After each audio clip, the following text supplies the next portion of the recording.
about us. Think about you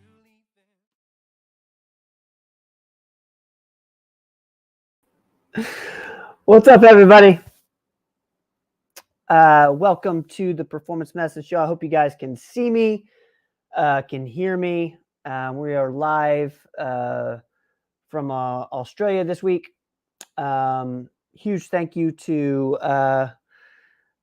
everybody on the team for kind of coming together and helping make this happen. Yesterday we did a little test run and everything went okay. Can you guys hear me okay? Everything good? I'm assuming so. It looks like we're live on Facebook, LinkedIn, as well as YouTube. Good day to you, mate. Mark, Brandon, what's up, man? I knew you'd be here. I knew you couldn't handle not seeing my face for a week. I love you, man. Thanks for being here, Brandon. Roel, what's up, man? Jack, what's up? Good day to you, Mark. Who else we got in here? D-Lynn, what's up? Let's see. Where else are we? Cool. Guys, let me know how if you see me okay and hear me okay. The Performance Weekly went out earlier today. We had a couple new videos go out up on YouTube, both the Performance Medicine channel as well as the Diabetes Tour Guide. The Diabetes Tour Guide was an interview with Sheila Michael, who's a close friend of ours from in Oak Ridge. She was diagnosed with type 1 at the age of 31 and had 4 kids. Like, it's just such an amazing video. I can't emphasize this enough. If you know a type 1 diabetic, if you know a parent of a type 1 diabetic, please send them to the Diabetes Tour Guide. Andy Rogers, my brother, is doing interviews with all sorts of type 1 diabetics, as well as type 2, where it's not only type 1, it's type 2 as well. So definitely check this out. It's an inspiring interview with Sheila Michael. Huge shout out to Sheila for doing that with us. And then on the Common Sense MD up on the Performance Medicine YouTube channel, we had somebody we've been trying to get on the show for a long time, a close friend of ours, actually played a huge role in the genesis of performance medicine 17, 18 years ago. That's Diana Harshbarger, who's also our congresswoman in our area. Her and Dr. Rogers talk about healthcare, where it's at, where it's going. And I will tell you guys, there's nobody who knows it better than Diana. So definitely that 30 minutes is well worth it. Check that out if you're interested in what's happening with the cost of your medications, what PBMs, pharmacy benefit managers, have to do with it. Definitely check that out. And then on Explain This, the star of the show, Robin Riddle, our nurse practitioner in our West Knoxville office, talks about the Elemental Diet. And if you guys have not heard of this, it's a super interesting diet that's a prescription. And she talks about how we use it in kind of a functional medicine space, talks a lot about IBS, Crohn's. I think even, there's one other condition that this was used for. I'm losing it, but definitely check that out. Newest episode of Explain This. So check that out. Katie, I miss you. Thank you for being here. I love you. Robin, what's up? Tell us more about the Elemental Diet. What was that other thing, Robin? Am I missing something? SIBO. God, thank you. Dang it. Robin, I'm sorry. SIBO was like the main thing.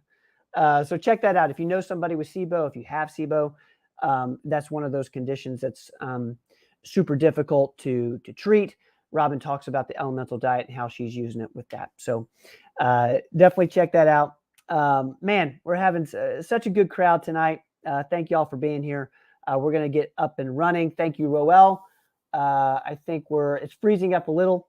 Dang it, I'm sorry. We'll see how we do. What's going on, Pop? Hello, mate. Have you been practicing that? How's Australia?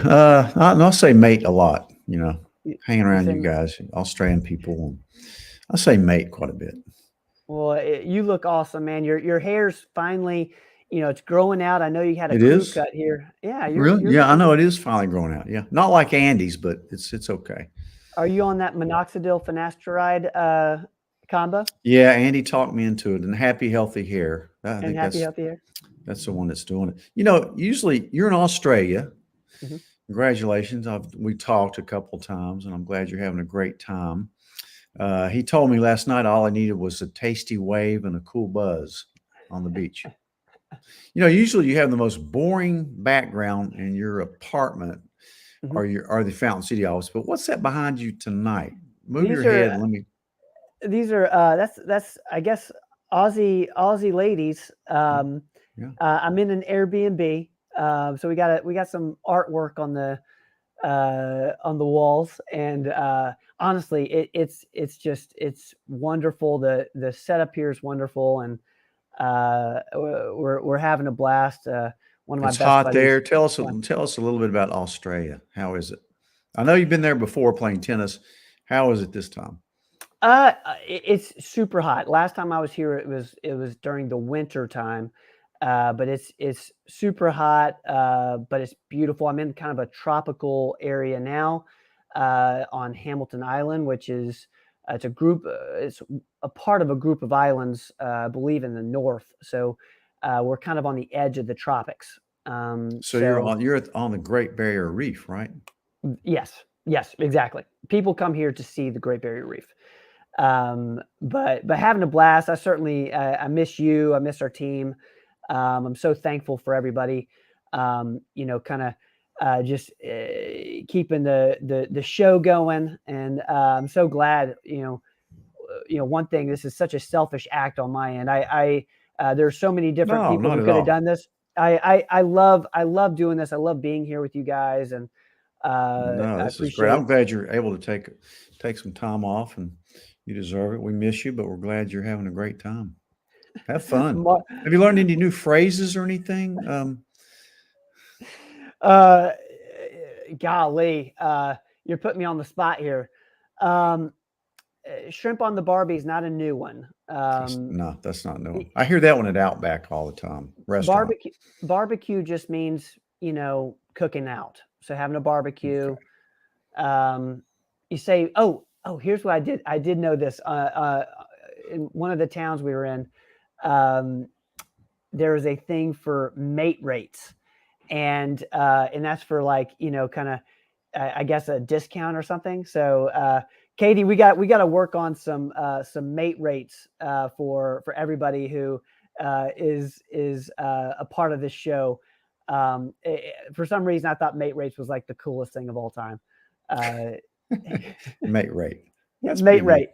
Yeah, I'll give you a mate rate. Okay, we got so many questions. So we're gonna have to jump into the show.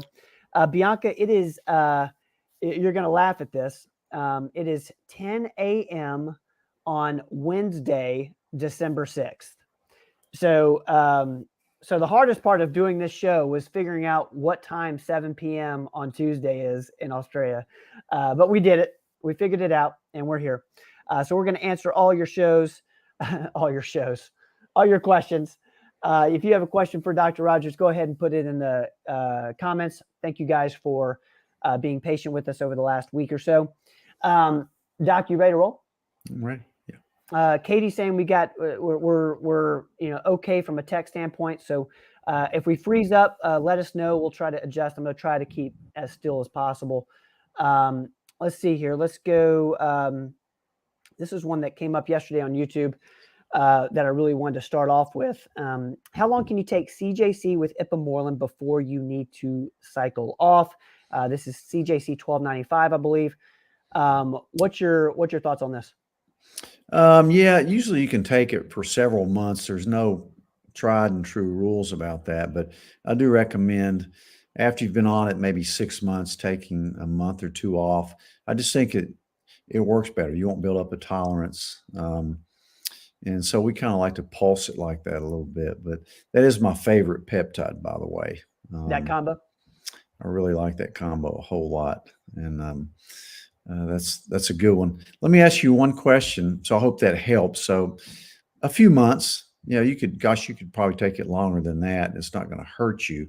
But I just think it's more effective if you cycle off some of these growth hormone producing secretagogues. But let me ask you something while we're talking about health. And, I had the podcast today with Congresswoman Harshbarger. What kind of people do you see over there as far as healthy? Are they much healthier, thinner? Do you see a lot of obesity there? I mean, in general? No, not a lot of obesity. Everybody is super active. Like, what people do for fun here is like swim and surf, and it seems to be super active. But also the foods, a tad bit healthier, I would imagine. It seems to be a pretty healthy place, but mostly because you can be outside all the time. Now, the big thing here, and this is interesting because, I've been hanging out with a lot of friends who live here and have parents here. The big thing here is skin cancer. So the sun here is really different. And by the time you're 40, people are being very conscientious of their skin. And so skin cancer is very prevalent. And I'd be interested in what your thoughts on besides just, they wear long sleeves, they have. Oh yeah, the sun's way more intense down there. You know that from knowing the Australian tennis players in the past. Yeah, they all look pretty rugged after, if the tennis players do, if they've been out towards their whole life, their skin looks pretty They look bad. weathered. Yeah, they Yeah. look kind of bad. And there's a lot of fair skinned people there as well. Yeah. But yeah, I wondered, you're in a pretty laid back place too, resorts. You've been to those. When you get to Sydney and some of the other towns, you might look around and see what they're like there. But do people seem to be a little more chill, a little more kick back and not as snappy as they are over here? One thing I just can't say enough about just the Australian people. They're so kind. They're so nice. It reminds me a lot of back home in Tennessee. Like the people are so friendly, and that's been the best part is the people. They've been so nice and welcoming. This is interesting. I'm going to put this up here from Robin. Been researching in Australia looking at melanotan. Yeah. That's really interesting. And, Robin's done and explained this episode on melanotan 2, I believe. And that's super cool. Great Katie loves point. it. Yeah. If I was going down there, I would definitely be on melanotan. Would you? Yeah, for sure. Yeah. Before I went. Yeah. As a protective measure. I think, Robin, you were telling me you've done something similar when you went to a place that was super hot and really sunny, and you knew you were going to be out in the sun quite a bit. All right, let's keep going, guys. I'm seeing the comments. Thank you, guys. Rachel, I love you. Steve, I love you. Thank you for being here, man. Let's keep going. Mexico. That's right. All right, let's go to this question here. Why do traditional doctors insist on telling patients, especially the elderly, not to take K2 with D because K can cause clotting? I assume even older people should still take K2 with their D. That's super interesting. Great question. What's your thoughts on this? Yeah, probably because they don't know much about vitamin K2. It doesn't cause clotting like vitamin K1. So, if somebody's obviously on Coumadin, and maybe even Eliquis, I'll tell them just to take the plain D3. But anybody else, including elderly people who are more at risk for osteoporosis, I tell them to take D with K. Really elderly people have more of a problem with bleeding, not clotting. They bleed easily. Their skin gets thin. They hit their head, they're more likely to bleed. So that's exactly probably the opposite of what they should be telling them, in my opinion. So they just don't know much about vitamin K except for what they use in the ER to stop, bleeding when they have a bleeding dyscrasia. But so I say keep taking the D with K, unless there's some weird reason why. You're on a real potent blood thinner and on but you want that vitamin D to be able to bring the calcium into your bones, not your arteries. So, good question though. Good Yeah, I question. love the D with K questions because I think you're recommending that for anyone over the age of 40, I 40, believe. yeah, Yeah. probably even 30. I mean, there's no Yeah. harm in it, even if you're a kid, but you just need it more as you age. But I would say past 30, not 40. Okay. Um, All right. Thank you for that question. Came through email. Here's another question through email. I know that hypothyroidism can cause elevated cholesterol, but should that still happen if the person is on levothyroxine? What's your thoughts? not if you're adequately replaced. That's an interesting question because it sure can cause way false elevations of cholesterol. I had a patient years ago who came in with a cholesterol of just out the roof, but I noticed their thyroid was also really tanked. They had no idea they had either condition, high cholesterol or hypothyroidism. So, if you look and you know what you're doing with hormones, you correct the hypothyroidism, and then their cholesterol will return to normal without anything else. So, if they're getting adequately replaced with levothyroxine or any of the good thyroid medications, that's not my favorite, but then the cholesterol will return to normal because it's falsely elevated. So always look into that. It's a great point. Saw a great case of that one time. I just could not believe it. Super interesting. What a great question. Thank you for sending that in. I hope that helps. Great answer there, Doc. I'm going to go to this is a narcolepsy question. What would you recommend for someone diagnosed with narcolepsy? Currently taking Adderall and Sunosi. Any of your new vitamins slash supplements? I know you deal a lot with shift worker syndrome. Yeah. What's your thoughts on Usually those? what I recommend for narcolepsy is Provigil, modafinil, but you really don't want to take that if you're taking Adderall.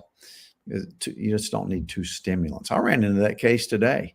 Same kind of thing I saw on, they have narcolepsy, but they're already on Adderall. So, one of the things I'll sometimes do is use L-tyrosine. That would be the supplement that I would use for the natural supplement for ADD, and maybe think about using that and substituting the Provigil for Adderall.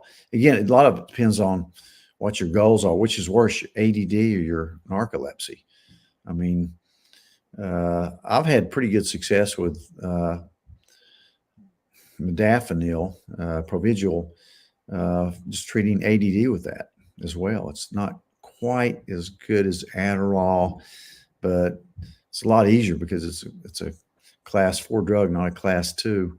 So that's a really good question. So you could possibly do that. The other thing with narcolepsy that you might do if you're wanting to just use something natural for that, methylene blue, you could definitely try methylene blue. Yeah. I really like methylene blue to wake you up. So there's a lot of little strategies around that, but it's kind of complicated because you're on a stimulant for your ADD. So L-tryptophan, sometimes I'll use L-tyrosine in the morning, L-tryptophan at night. But that's something that needs to be kind of fleshed out a little bit with you, it sounds like, and determining what you really have. Super interesting question. Thank you for sending that in. That came in on YouTube. Real quick, I want to give a shout out. Josie, I see you. What's up? Robbie's with Rachel. Robbie, what's up, man? I miss you. Let's see. Grandma Mary, love you. Love you so much. I'll see you here soon. Allison, I see you over at the Blake. What's going on? So many familiar faces here tonight. Thank you all for hanging out with us. We're going to keep going. If you have a question for Doc, go ahead and put it in the comments. We're going to get to every single one today. Let's go to this one. In regard to Robbins, explain this video on red light. I have heard /read that there are LED red light devices and laser red light devices. Do you think it matters which you use? This is referring to the Explain This episode with Robin Riddle on red light therapy on our YouTube channel. What's your thoughts on this? I think that what you're talking about, most people use the LED red light devices. The lasers are more for, skin procedures as far as that goes. I think Kelly uses some of that. She could probably answer that better than I can, but I know I use the LED light device in my infrared sauna. I always turn it on when I'm, sweating in my sauna. So I think there's two different things you're looking at. The red light laser, I think, is more for, and Robin may correct me on this, but I think it's more for like procedures with skin, facial type stuff. Mm. It's fun to hear about all the benefits of red light therapy. We're going to continue to dive more into that. So if you have questions around that, please put it in there in the comments. Let's keep moving here. Okay, this is a hormone question. I have in my notes that you like to see progesterone for a postmenopausal woman to be between 1 and 2. Mine has been staying at 2.4 with my bioidentical hormone replacement for several months. Are you okay with 2.4? And there is a follow-up. I'll let you answer this first. Yeah, definitely. I look at it, more important than what the absolute number is what the ratio of progesterone to estradiol is. I like it to be more of like 8-to-1 area, maybe 10-to-1. And again, a lot of times I'll dose the progesterone based on symptoms as well. But you need it. Even if you don't have a uterus, you still need progesterone. That's something a lot of people don't realize. All right, we'll go to the second part of the question is also, I have noted that you like to see testosterone for a postmenopausal woman to be between 40 and 80. Mine has been in the 120s a few times. Would you be okay with that? Sure, what's your thoughts? Sure. Yeah, 40 is really low. Again, there's no normal. You may see a normal in the lab, but again, that's just not useful at all. But most of the women that I deal with hormones like it 100, 80, 100, 120. No, I have a few women that just work out like crazy, do a lot of weightlifting. They prefer it in the high 100s. So unless you're having side effects like acne or hair growth, I think it's fine. Yeah. But, and again, hair loves estrogen, but it's not real fond of testosterone. So be careful if you start getting thinner hair at the higher doses of T. If you do, sometimes we'll put you on a little blocker to block down the dihydrotestosterone. But there's a lot of strategies with that we use every day. Great question. Love the context there. So I think this show's perfect for little things like that. If you just want to know kind of where things are at, where they should be, specifically when, the normal versus optimal range comes into play, we try to give some context around what optimal looks like. This question is, do we still need to take magnesium daily, 300 milligrams, if our magnesium is right in the middle of the normal range at 2.1? I know you don't like normal ranges, but didn't know how else to ask this. I love this. What's your thoughts? Yeah, I usually do. Really, to be honest with you, to get a really accurate measurement of magnesium in your blood, you really need to get an RBC magnesium, which is a special order. Even I wish that Cleveland did RBCs, but they don't. So I saw one today. I'd ordered a special RBC magnesium level, and it came back on the low side, whereas on their Cleveland, it was, high normal. So yeah, you're getting too much magnesium when you start having diarrhea. So 300 milligram is definitely not too much. Again, there's 9 different types of magnesium. You have to look at the ones you're on. If you're constipated, you want mag citrate in there, maybe some mag oxide, but I prefer the glycinate, the malate, the 3 and 8. Those are the ones I like. And that's the one that's in my formula that I put together. So just better uptake in your brain. So there's different reasons for taking it, but no, that'd be completely fine with you. I think every adult really should take a magnesium supplement unless they have some weird reaction from it. like taking the wrong form of it. That's something that I've got to add. I don't know why I'm not taking magnesium at night, but I need to start. Thank you for this question, Don. I see your question. I love that. Mark, I see your question on YouTube. We're going to get to that. It's a great question. Caesar, thank you for that. Lisa, what's up? Good to see everybody in here. If you guys got a question for Doc, go ahead and put it in. We're getting ready to get to the live portion of the show. Let's go to this last question here. Question goes, I have a friend who has only one kidney and a heart issue. Question is, due to the heart issue and the one kidney not getting much blood flow, their doctor has told them to eat as much sugary food as possible, as this will help more blood flow to the kidney. Question is, have you heard of such a thing? That is really interesting. I've never heard of a suggestion to eat more sugar, unless, maybe you're lightheaded or something. What's your thoughts on this? I've never heard of that. No, I've never heard of that. To me, it's bad advice, but I don't know why in the world that would be a good advice. I just cannot figure that one out. Wow. Well, so listen, if you're talking to your doctor and you always ask why. Don't just take it for granted that it's right. Ask why. Yeah. If they can't give you a good answer, don't believe them, because to me, that's just, I can't see any reason why that would be effective. I mean, sugar is not good for your heart. It's not good for your kidneys. It's good for nothing, really. Yeah. Except it tastes good on top of a cupcake. Maybe that's about it. But yeah. no, that is, I just don't see that. I do not. Ask them. Always ask for a reason. Yeah. That just does not make any sense to me at all. Yeah. Maybe there's some unknown reason, but I do not know why they would say that. Interesting suggestion there.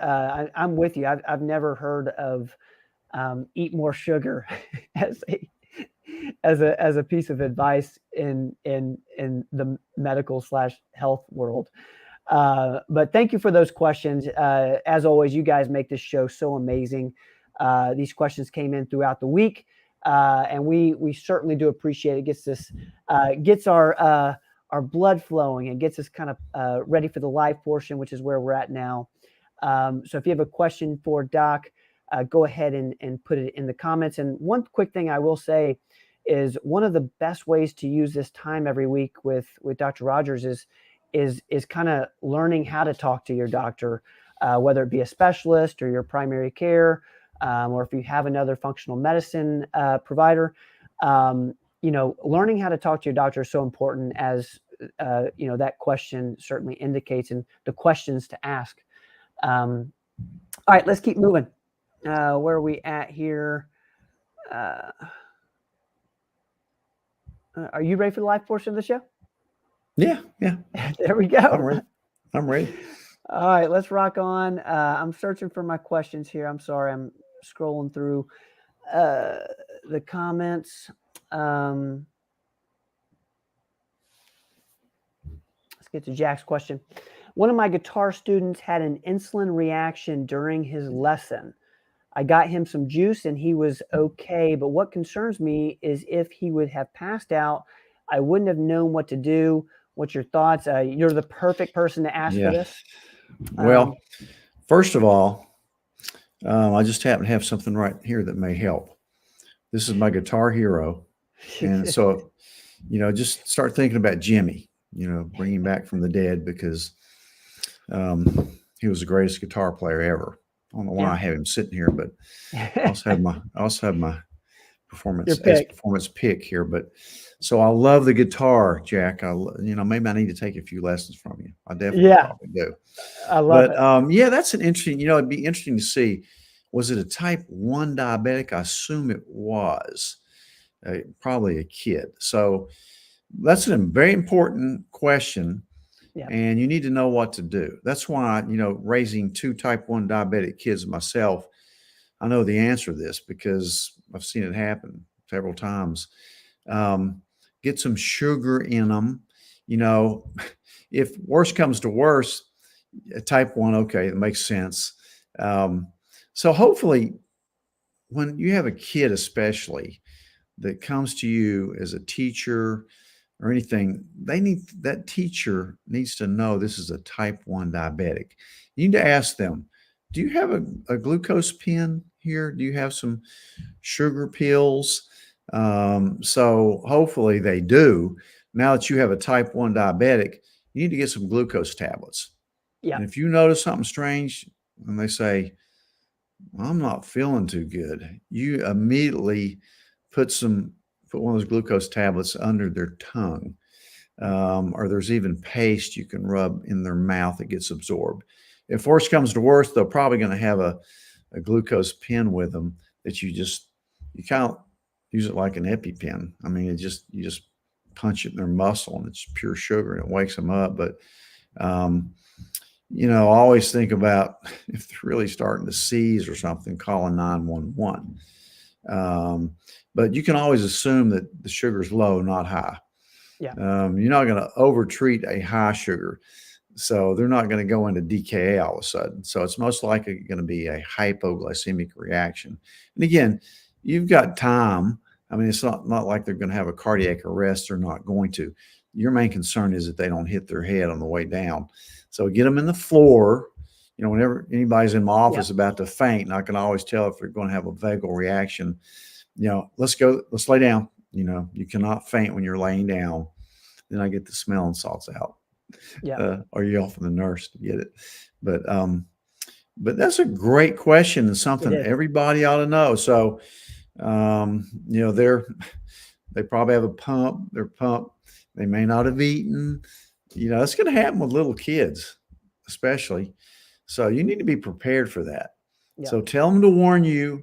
Make sure they have some glucose tablets or some glucose paste. It's like a gel you just put underneath their tongue. It's really absorbed rapidly from their mucosa, and they'll pop out of it. And worse comes to worse, hey, do you have a glucose pen here just in case something happens? Talk to their parents, etc. But you've got time. The main danger of hypoglycemia in a type 1 diabetic is if they're driving and they go out. Yeah. Because they're not usually just going to conk over. It's really not like a faint. It's more like a slower advent of hypoglycemia, but I've seen it many times, and it's really interesting. I was working for the football team. Every year we did a fundraiser at the Bristol Motor Speedway to sell drinks and snacks to raise money for our football team.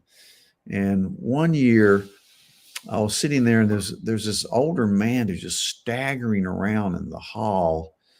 And I mean, and if you've been to those Bristol races, people get drunk there. I mean, they bring in these big coolers. I mean, there's a lot of drunks in there. And so this guy was staggering around, falling, getting up, and everybody thought he was just drunk. So I went over to look at him, and he was a diabetic having a hypoglycemic reaction. So I got him a Coke real quick. And even the police were there about to arrest him. Wow. And he was having a severe hypoglycemic reaction. He wasn't drinking at all. So after that Coke, he came back to normal. So that was really, so be aware of that. Hypoglycemia is pretty common. He was a diabetic, and even adult diabetics can get hypoglycemic, especially if they're insulin dependent type 2. That's a great point. Yeah. I'm glad that you're prepared for that. Yeah. Especially, as a teacher, that's incredible. Yeah. And Jack, thank you for asking that. And one thing, send his parents or her parents to the diabetes tour guide. Andy covers things just like this. And one, just so they know that they're not alone. And I think that's Andy's big message is, sometimes as a type 1 diabetic or as a parent of a type 1 diabetic, as sometimes you can feel like you're alone in it, and it's not true. So definitely send him to the diabetes tour guide or their parents. And that'll definitely help. And as somebody who's working with, a type 1, it's good to educate yourself on some of these things. So Yeah, thank you for that you question. could save a life for that. And Jack, I don't know if you're the type of guitar teacher that's like that guy on Whiplash, the drum, the drum teacher, but maybe you're pushing him too hard, throwing stuff at him and, just pushing him too hard where his fingers are bleeding and you're depriving him of nutrition. Maybe, maybe you're being a little harsh as a guitar teacher. So if you haven't seen that movie, Jack, I'm sure you've seen it, but watch the movie Whiplash. That movie is just incredible to me. Dad's been obsessed with Whiplash recently. That character is phenomenal. Let's get to Josie here. Josie is asking, is there anything you could take for fluid in your ears other than antihistamines? I can relate, Josie.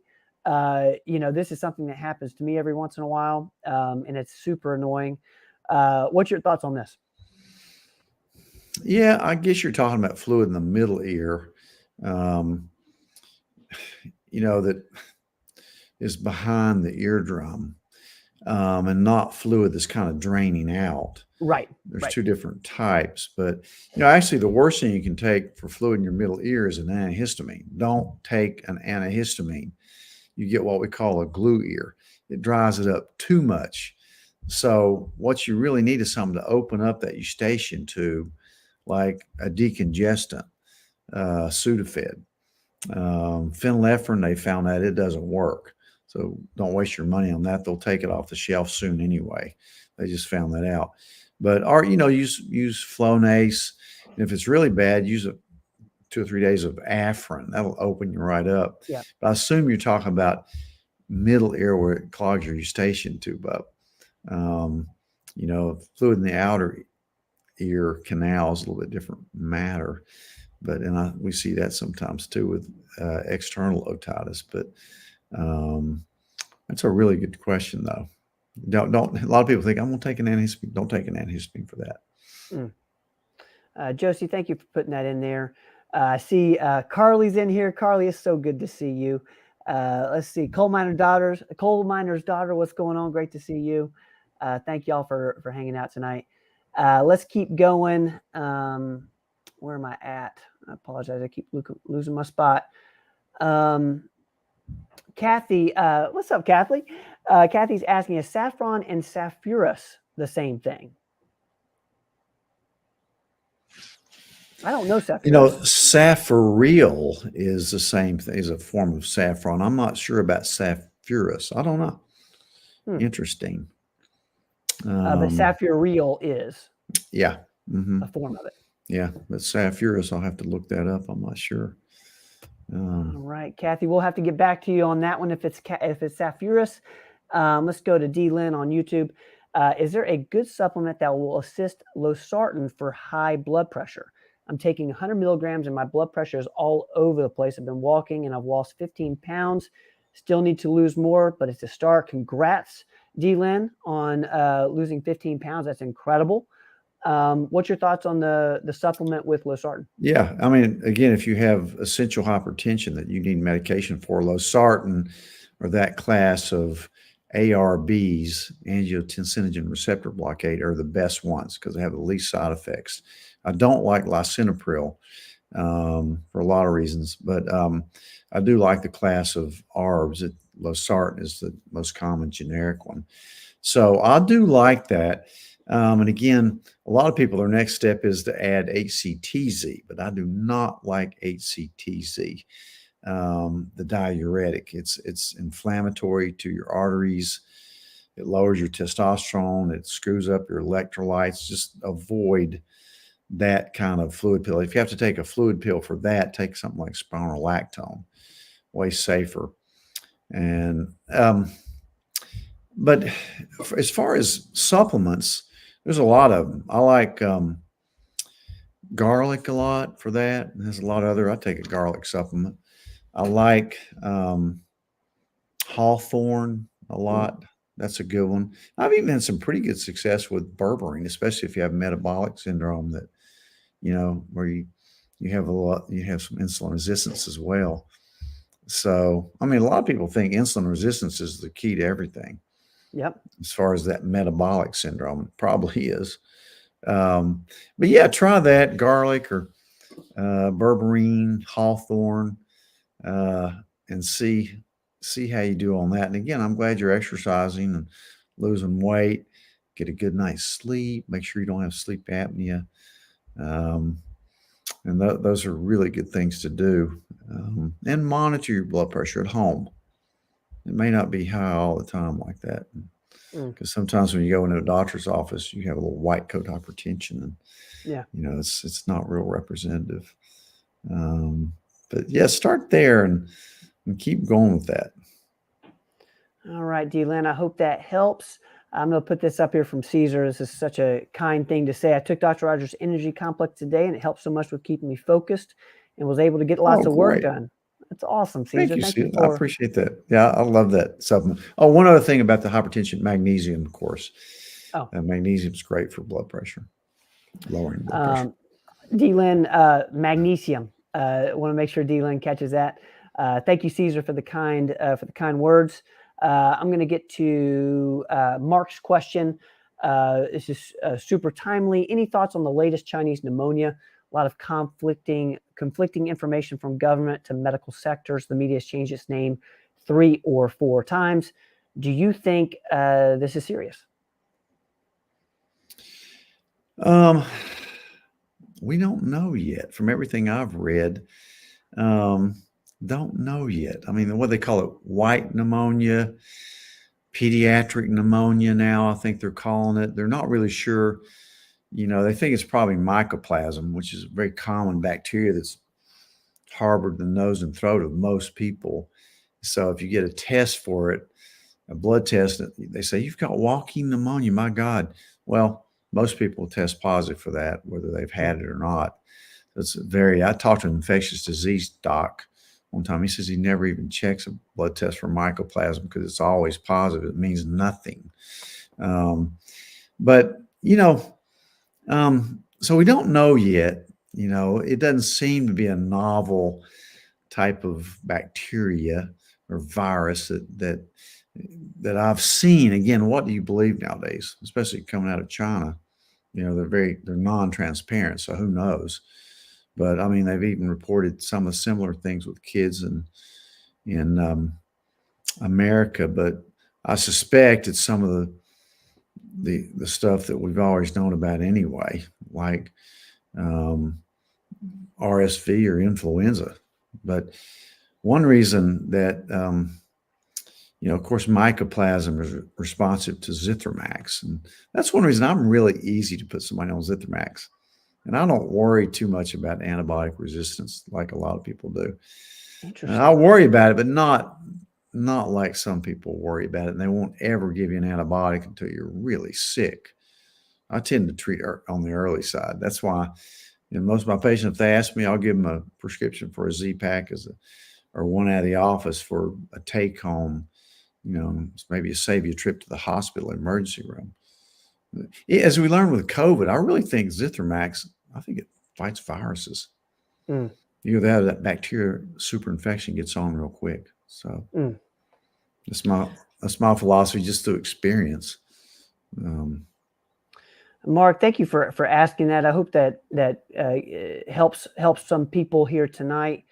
Let's go to Don's question here. What supplements would you recommend for a young lady at 23 with lupus? What's your thoughts on this? Which is an autoimmune disease. I would certainly, first thing I look at would be the diet, avoiding straightening out your gut, making sure that your gut's working well, and maybe the cause of your lupus or any autoimmune disease, it's usually coming from your gut. So I'd focus on the gut health first. I'd certainly use something like Digest Shield, which covers it all: pre and probiotics, digestive enzymes, lactase, chitosan. It just works great. It's my go-to. But so definitely supplements for your GI system. Make sure, and I like for some of the other immune things, like my immune formula, quercetin and NAC, always the D, the B complex, the C. I mean, you need all the stuff I would tell anybody to take, especially somebody that's older. At your young age, you need to take these good. Just actually take our multi, which has a crap load of stuff in it that's Yeah. packed. I think it's the best multi in the world. When I look at the ingredients and all the doses we put in it. That's why I have to take three smaller, capsules. But Yeah. look at your gut. Really straighten your gut out. You might even want to get a GI map and map your microbiome out, along with some other stuff with Robin. Nip it in the bud. See if you can find something that will reverse this thing. And again, with lupus, who knows if you have a lot? You may have lupus. I don't know, but so many people have a positive ANA and they really don't have lupus. So it's non-specific. So, if you've seen a rheumatologist and they've done all these other tests on you, and hey, you have lupus, and you have the butterfly rash, you have all the other stuff, you probably do have lupus. But, interesting. Don, I hope that helps. We're going to keep moving here. We'll put Kristen over on Facebook. Kristen says, thanks for my Armor JC office. That's awesome. Thank you, Kristen. It's working so well. Thank goodness. Thoughts on fasting? I've been reading so many good things about it.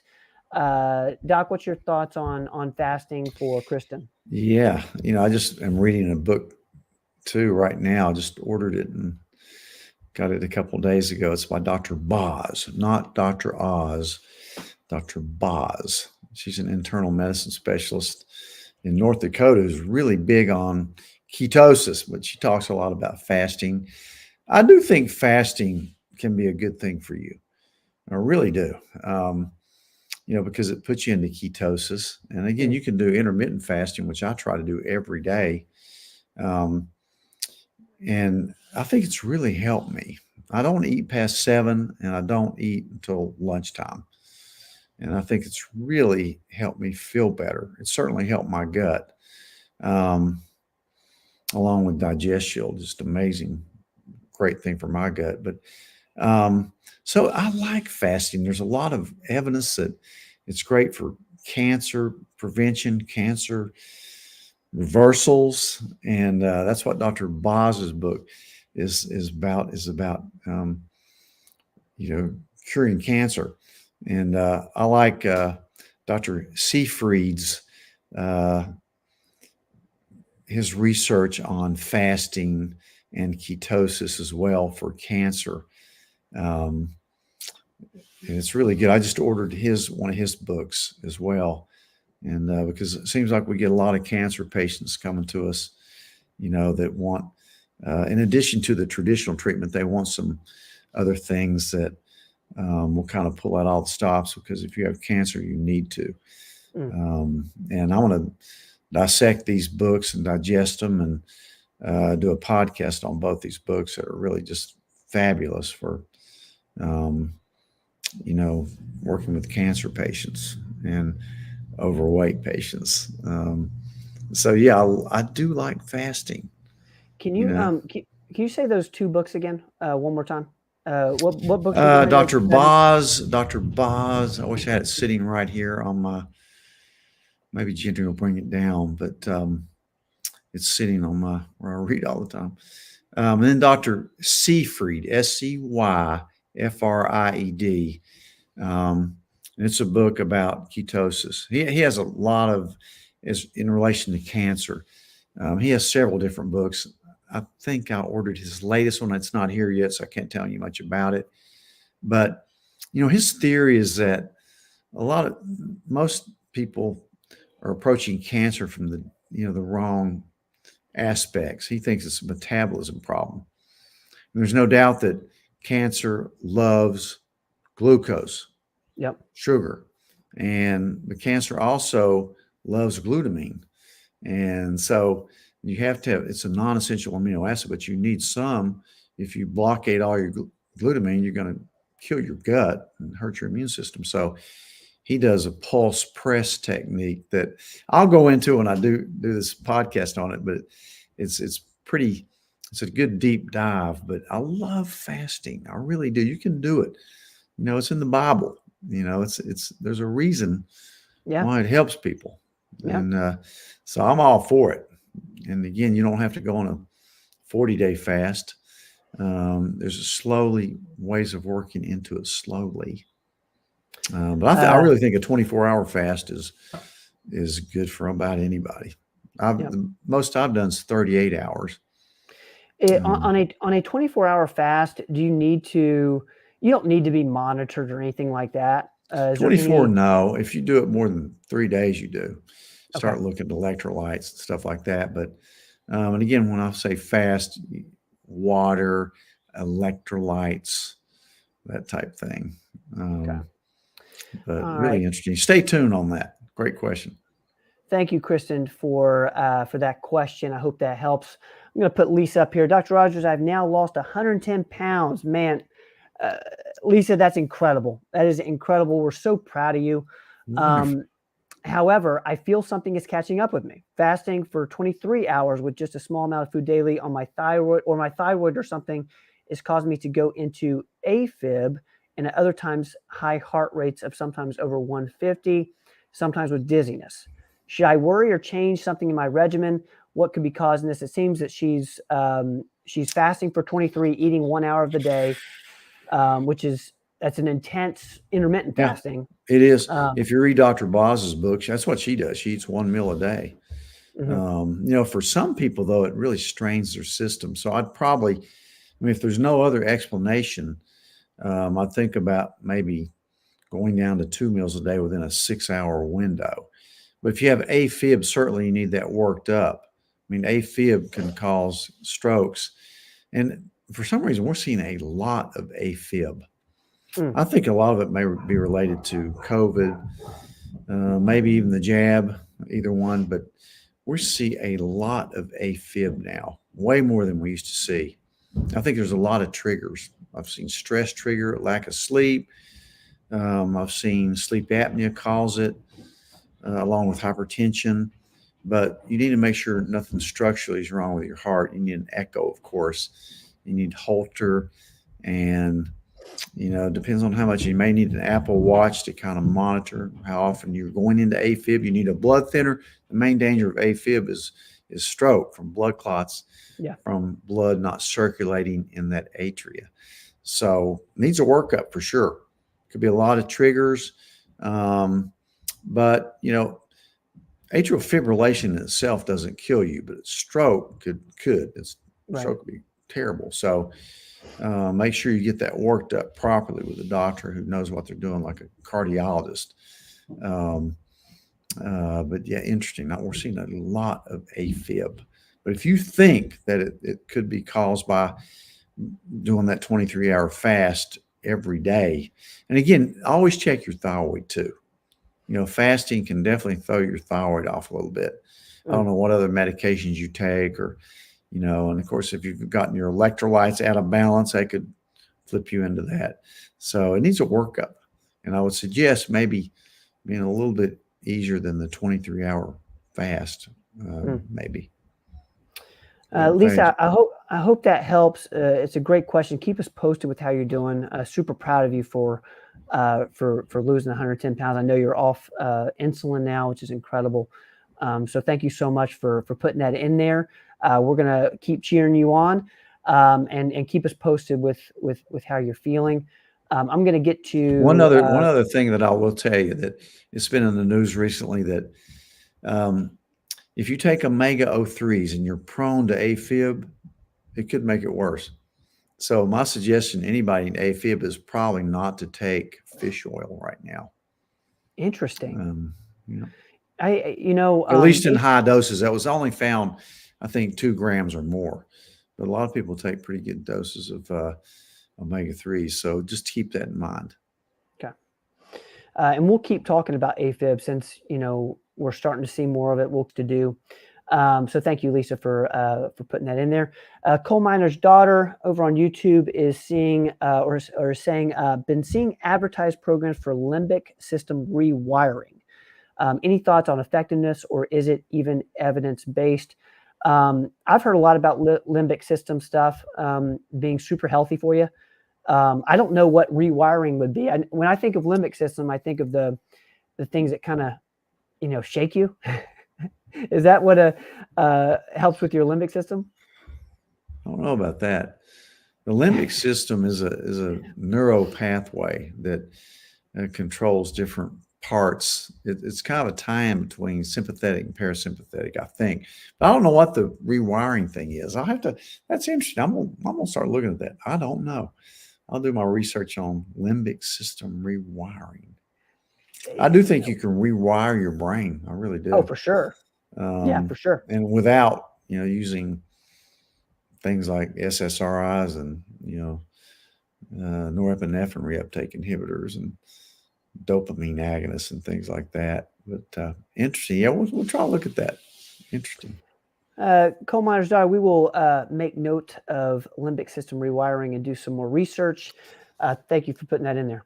While I'm thinking about it, Ben, did somebody ask us a question last week or the week before about that medicine Vraylar, which I knew nothing about? Do you remember that? Yes, I do. Yes, I I do. don't know who asked it, but I did look it up, and the reason I didn't know anything about it is because I don't use it. It's one of those psych medicines that's used for people with schizophrenia and maybe bipolar 1. It's a heavy hitter psych medicine that can cause a lot of side effects. I'm not saying it doesn't work. It probably can, but it's along the same lines as some of the other heavy hitters that people use for schizophrenia. I just don't. Usually they see a psychiatrist, so I'm not a user of that medication, so I'm not an expert. It did say it could cause a lot of side effects, a lot of GI side effects. Weight gain is the one you think about too. But interesting. Thank you for bringing that up, and I hope that listeners here. Thank you for clarifying that. Vraylar, I do remember that question coming up. Is it Vraylar? Vraylar. Vraylar. With a V, Vraylar. Yeah. All right, let's get to Bianca's question over on Facebook. I just read something that said to take your K2 several hours after your D. I thought they go together, especially if they are in the same supplement. What was this? Just bogus info that I read? That's interesting. So, we talk a lot about the timing of vitamins. Yeah, I don't think it makes a difference. I've read the same thing, and I couldn't find any substantial evidence that really it made a difference. So I think as long as you get both of them in, I think it's fine. Okay. So I really don't think it's going to make a big difference. I don't think it makes any difference. All right. Thank you, Bianca, for putting that in there. Let's get to Max. What tests do I need to do to find out the root cause of chronic inflammation? What's your thoughts on this? I know you deal with inflammation every day. Well, you don't know what your symptoms are, but the test I would do, I would think first when I think chronic inflammation, I think gut. And so I would do a GI map. If you have chronic inflammation, more than likely you've got some gut issues. And so that's the first thing I would, address is the gut. Now, if you want to know the level of inflammation out there, several tests. We have 4 of them on the Cleveland panel, like the HSCRP, myeloperoxidase, oxidized LDL. You may even want to get a SED rate done. But if you have a lot of joint arthropathies, then I start, pursuing the rheumatologic test, like, is it RA, lupus, Sjogren's, things like that. But so a lot of it depends on, and also sometimes I'll look at food allergies, because like I said, it's usually inflammation starts in the gut, most likely. And other things can inflame you, like heavy metal toxicities. Like I said, food allergies, any kind of toxicity, from pesticides to inflammatory foods like sugars and dairy and soy and glutens, and sometimes even things that are like nightshade vegetables and things. So look at the gut first and get Yeah. some basic tests to check how inflamed you are and go from there. Great Max, question. yeah, Max, thank you so much for putting that in there because it's something we're all thinking about. Inflammation is that, kind of that buzzword in the health and wellness community, and it kind of all starts at inflammation. I think we've said is, root cause of most every disease. So thank you. I'm going to put this up for Max just to give you some context. The highest I saw test results was 58. Started Simponi, a D, came down to 14. So 29. Does that make sense I to don't you, know. I Doc? don't know what result was a 58 and 29. I'm not sure. Well, you vitamin D, you mean? Is that vitamin D you're talking about? So I don't know. I don't know what you were specifying there. Having a hard What time. we'll do, Max, is we're going to answer a few more. Oh, he says CRP. CRP. Oh, yeah, that's a pretty high CRP. Yeah. Interesting. You started Samponi. I don't know how that would work. I'll have to look Samponi up. I don't use that medicine or supplement, whatever it is, and see why. Max, we'll do a little more research there, and we'll hopefully help a little bit more next week with your question. But I want to get to Emily's question because I know this is something that a lot of people go through, and the whole breast cancer and HRT thing is a big topic. Emily's saying, "Hi, I'm a triple negative breast cancer survivor. I'm intrigued if you have any suggestions about HRT, hormone therapy. Even though I was triple negative, I did have 11% progesterone positive. Less than 15 is considered negative. After a total hysterectomy, I'm struggling with hot flashes as well as depression and fatigue." Emily, thank you for putting this in here, and because I know you're not the only one. Yeah, that's a congratulations on Yeah. surviving a triple negative. I know many of them that have survived it, but that's a great deep question. I don't think anybody's probably going to treat you with hormone therapy except testosterone therapy, which may be great for you. I mean, do your research on using testosterone pellets for breast cancer survivors. Again, supposedly your breast cancer doesn't matter if you use them because you're hormone negative, but that's still you're opening up a can of worms with that because there's negative and then there's 11% positive. So you probably have a similar number on your estrogen receptors. So, um, you know, um, certainly I would look at testosterone therapy. I mean, a lot of people wouldn't treat you with it, but I would. I mean, unless there was some reason that I came up with it, I wouldn't. I've treated many with that, even that were ENP positive. Um, and while looking, when I put anybody on testosterone, I'll make sure they don't aromatize to estradiol. But so I'm not afraid of following somebody with testosterone, especially the pellet form seems to be best with that. But I think testosterone is just a great hormone. At all the hormones, that's the one that makes you feel the best.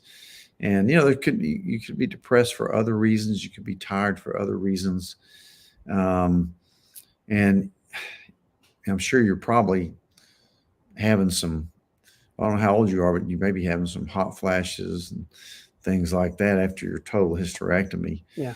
Yeah, you just say you are, but so I would think about testosterone. I really would. There's things that can help hot flashes too that are natural, like 34. Okay. Like evening primrose oil. That's probably my favorite. I like curcumin for it. And, believe it or not, some people use SSRIs in that case, and it does seem to help hot flashes as well. So I wouldn't be opposed to using a really low dose of an SSRI on you. But it's worth fleshing out, checking where all your labs are. You should, if you come in and get a Cleveland Heart panel and look at everything. And Look at diet, what all you're eating. Um, how far out are you from your breast cancer? And, but yeah, you should do well. There's ways to treat you for sure. Mm. But you're going to have somebody that knows what they're doing with hormone therapy. Yeah. But I think probably the other thing you can do is, get routine Myers cocktail where you get some IV vitamin C. I'm still big on fenbendazole. I started a breast cancer patient on it today. So there's a lot of stuff you can do, but it's going to require sit down, fleshing out of things, some blood work, and talking and seeing where you're at. Yeah. With all that. Emily, I hope that helps. We have a couple of videos up on our YouTube channel. You can check them out tonight if you want to, around fenbendazole, as well as I think it's titled "Breast Cancer and Hormone Therapy," where Doc goes into detail around testosterone and breast cancer survivors. But thank you so much for being here, and thank you for that question. Yeah, well, I'd love to see you if you live around this area. Yeah, I'd love to. Yeah, see you as a patient. Yeah, Emily, thank you for being here. Guys, I think that is, I'm going to put this up from Kristen because I love when you guys, make these suggestions like this, and you guys have so much knowledge that's working for you. And Kristen saying, if you get a chance, look up Dr. Pradip Jamnadas, a famous cardiologist about fasting. He claims 7-day water fast kills cancer cells and can produce HGH, also cures chronic illness. He also talks about small fast and benefits 5-day cleanses. That's awesome. That's a great way to get your HGH up. I was reading about that last night, not with him, but about fasting can really increase. It can triple your growth hormone levels. Wow. HGH is kind of the fountain of youth, but you got to be real careful with using real HGH because it can cause a lot of problems. Now, that's why we use a lot of ipamorelin, simorelin, and things like that. That's why I use it to boost my HGH up a little bit. But great point. Exactly right. Very good. Kristen, thank you for that. Guys, I tell you what, this has been such a fun show. Like I said before, this is, there we go. There's my man right there. There's JP. Got married the other day to his beautiful wife, Lauren. There's a picture of us at the reception there. Thank you, team, for putting that up there. Tell JP congratulations. Yes, you're just in a beautiful spot in the world. Just enjoy it. Yeah. Thank you for that, team. Because it's cold and rainy here, Ben. Very cold and rainy. Let me see. Okay, we're gonna close it out. Thank you, team, for that. There we go. Guys, thank y'all so much. How did we do? Was it a 10? I see that D-Lynn's giving us a 10. Thank you. Pop man, you did incredible. I'll give you a 10 tonight. You got some kind of energy about you. Maybe it's the Australian. Maybe it's because it's 10 in the morning there. Yeah. And it's 8 at night here, Maybe it's because I just had some coffee. Thank you, Emily. Thank you, Bianca. Carly, I see you're in here. I hope your kids start to feel better, man. I'll be praying for your kids. I know that's no fun. I'll be thinking about you and your family. Carter, I see you. So good to see you. I can't wait to see you guys in person soon. Montana, I can't wait to see you over there in West Knoxville. Thank you. So good to see you, Ben, guys. these are some guys that miss you a lot too. Hey, I miss these two. Kelly, bring Izzy over here. Is Kelly over there? We've got Kelly over here making Kelly, some what's Christmas up? stuff. Hey. There's Izzy. Look at that. I love it. I miss you guys. I miss you. We're getting Dad. We're getting tons of 10. Steve giving us a 10. Marty's giving us a 12 plus. Marty, I love you. So good to see you. Sherry, Cherry, Linda, what's up? Michelle, thank you. You guys are the best. Y'all make this show great. Doc, thank you so much. That was incredible. Ben, be safe. Love you, and we'll see you soon. Okay. All right. Love you, Pop. Love you guys. I'll see you guys in a bit. We'll be back Tuesday, 7 p.m. The Performance Medicine Show. We'll be back next week. If you want your question featured, go ahead and email me, Ben at performancemedicine.net. We'll get it on next week's show. If I miss somebody, we'll kind of have the team comb through the comments and make sure I didn't miss anything. We'll put it on the show first thing next week. All right, guys. We're out of here. Pop, love you, man. Love you. All right. I'll see you guys here in a bit. Where's my outro? Don't go away.